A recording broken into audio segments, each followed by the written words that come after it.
The mystery of Webster's curse, and the heroism of Mitzi. A few years ago I had my Year 7 class for a music teacher who was away sick. They completed their music work, and like so many playful and bored, begged a story. The mystery of Webster's curse was born that period. Later came the resolution of the curse due to Mitzi's heroism. Many thanks to PFB and AB for inspiration, and RMMB for encouragement. The mystery of Webster's curse. The events that surrounded the horror at that lonely suburban house so long ago are well recounted. They are legend. Every year I am given charge of many groups of students. The younger ones are not privy to the stories. They want to know. The printed stories I will leave to my neighbors of that era. How a family moved into a haunted house, and the oldest boy killed all of his family. Later, when questioned by police, he told of a voice that instructed him to kill. Or of the couple who bought the house on the cheap. They faced such horrors. I knew the house from before. When I was growing up, old Mrs. Webster lived there.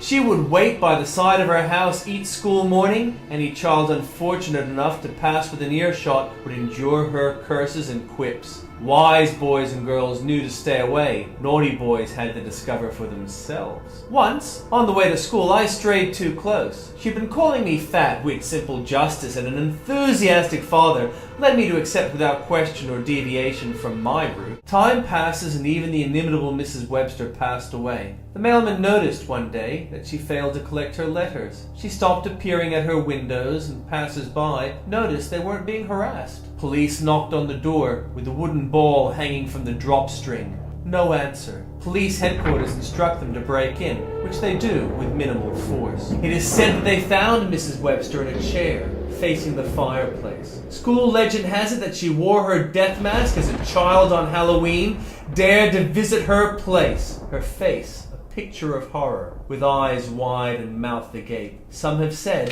that she sometimes can still be seen standing at her window on a cold winter's eve, watching the street.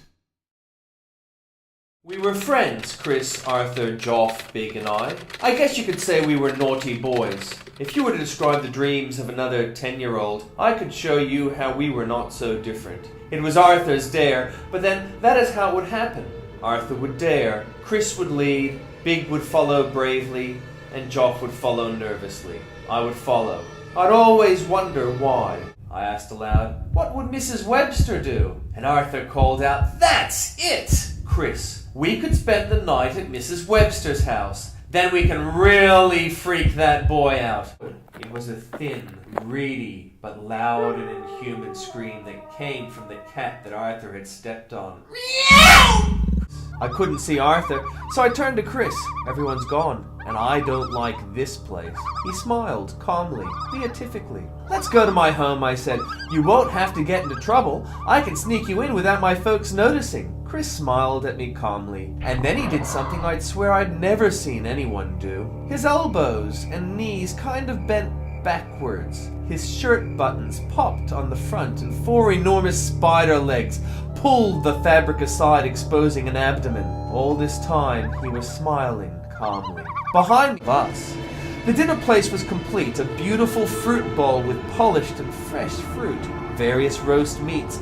I was scared but hungry, but I finished my dinner. The bones by the side of the plate spelt a message afterwards, telling me that the flesh that fell so easily from the bone had been my friend. I felt sick. My friends. I felt sorry for myself. I felt sick. The spiders were gone. I might have felt relief. I felt sick. That might have been the end of things. I would have preferred it if it had been.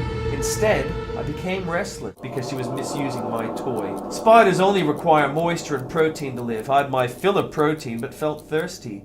My sister just seemed so juicy. A neighbor of mine, who also was a victim, came up with a clever idea of selling the house. It is cold night. The house is sold. A family of 5, a successful businessman. Maybe now the curse will end. I'm before the fireplace, seated. I think of horror. My friends, horror. My sister, horror. I think of horror, horror, horror.